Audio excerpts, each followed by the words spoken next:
शिवसेनेबद्दलचा संजय राऊत बोलतायत. सर मी येतो तुमच्याकडे. संजय राऊत बोलतायत.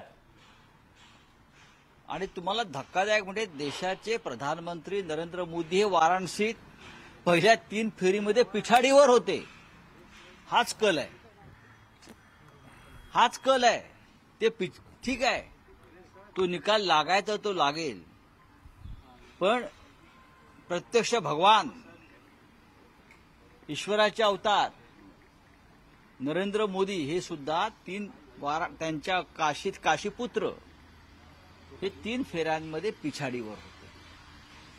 हा उत्तर प्रदेशचा कल नव्हे, हा देशाचा कल आहे. साधारण 2 वाजता चित्र स्पष्ट होईल. या क्षणी इंडिया आघाडी ही झपाट्यानं पुढे जाते. जे एक्झिट पोलचे आकडे तुमच्यासमोर आले होते ते पार करून इंडिया आघाडी ही खूप पुढे गेलेली आहे. माझ्या आकलनानुसार काँग्रेस पक्षाला 150 जागा मिळतील. काँग्रेस पक्ष 150 पर्यंत पोहोचतोय. जो काँग्रेस पक्षाला 50 जागाही मागच्या लोकसभेत मिळाल्या नव्हत्या, तो 150च्या पुढे जाऊ शकेल असं चित्र मला देशामध्ये दिसतंय. काँग्रेसने 150 जागांपर्यंत पोहोचणं म्हणजे नरेंद्र मोदींचा निरोप समारंभ पूर्ण झाला असं मी समजतो. आणि जे आमचा अभ्यास आहे, आम्ही फील्डवर होतो, महाविकास आघाडी महाराष्ट्रात पुढे राहील आणि देशभरामध्ये इंडिया आघाडी 295 जागांपेक्षा जास्त जागा जिंकेल. कोणत्याही परिस्थितीमध्ये जे एनडीए म्हणताय तुम्ही भाजपच्या नेतृत्वाखाली, त्यांना बहुमत मिळेल असं मला दिसत नाही. पण अद्याप या सगळ्या गोष्टींवर चर्चा करण्यासाठी वेळ आहे. पण नरेंद्र मोदी पंतप्रधान होतील. मला याच्यावरती आता काही बोलायचं नाही. पूर्ण निकाल आले पाहिजेत. तुम्ही माझ्याशी बोलताय, निकाल लागताय, तुम्ही दाखवताय, म्हणून मी फक्त माझी भूमिका व्यक्त करतोय. दुपारी संध्याकाळी 4 वाजेपर्यंत या देशाचं चित्र स्पष्ट होईल. पण आता जो कल दिसतायत, आता नंदुरबारला काँग्रेसचे उमेदवार, तरुण उमेदवार गोविल पाडवी हे 1 लाख मतांच्या पेक्षा जास्त मताने पुढे आहेत. आता हा 1 लाख मतांचं मताधिक्य कोणी तोडू शकेल का लोकसभा निवडणुकीत? मला अजिबात असं वाटत नाही. नाशिकला शिवसेनेचे उमेदवार राजाभाऊ वाजे हे जवळजवळ 80,000 मताच्या मताधिक्याने पुढे गेलेले आहेत. त्यांचं मताधिक्य कोणी पुढे तोडू शकेल का? मला अजिबात वाटत नाही. किंवा अनेक असे मतदारसंघ आहेत, विदर्भातले, मराठवाड्यातले, पश्चिम महाराष्ट्रातले. बीडमधला जो निकाल आहे, बीडमध्ये माझ्या माहितीप्रमाणे महाविकास आघाडीचे उमेदवार बजरंग बाप्पा सोनावणे यांनी आघाडी घेतलेली आहे.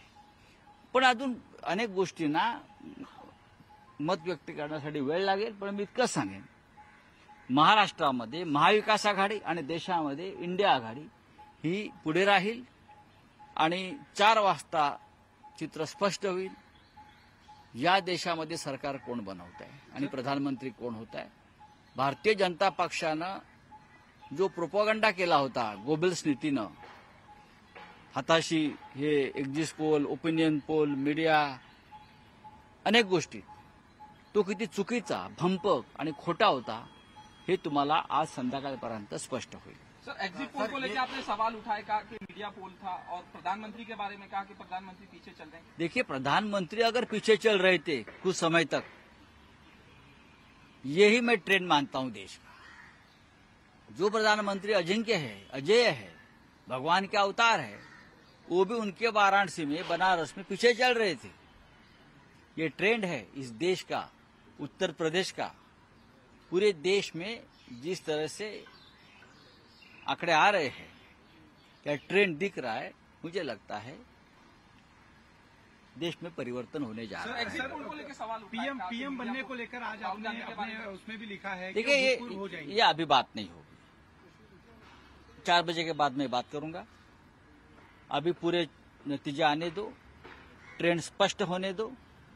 लेकिन कुछ जगह पर तो 1-1 लाख का लीड है. जैसे हमारे नंदुरबार जो बीजेपी की जगह है, वहां कांग्रेस उम्मीदवार गोविल पाडवी युवा उम्मीदवार है, 1 लाख से भी ज्यादा वोटों से आगे चल रहे हैं।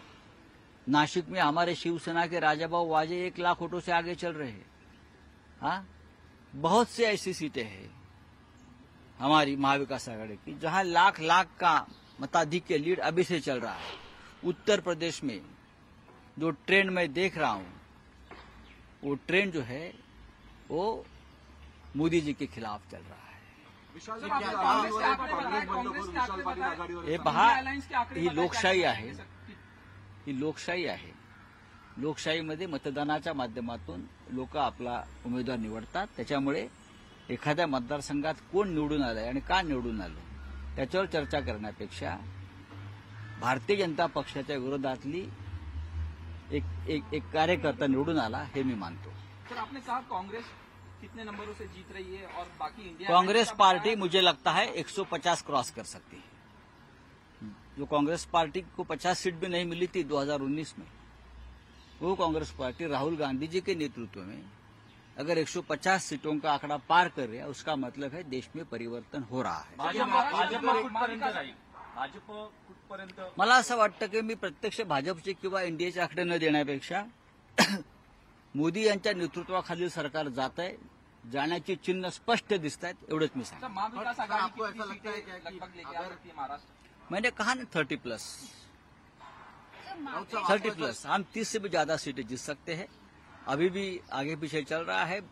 20-20 लाख वोट की गिनती होती है, 20-20 लाख वोटों की, तो अभी बताना मुश्किल है। सर, सुप्रिया सुले के बारे में क्या? सुप्रिया सुले जी 1.5 लाख वोटों से जीत रही है। आपको ऐसा लगता है कि अगर कांग्रेस पार्टी, जैसा आप कह रहे हैं कि 150 से ज्यादा सीटें आती है और इंडिया गठबंधन की सरकार बनती है, तो राहुल गांधी ने पुण्यातून तिसऱ्या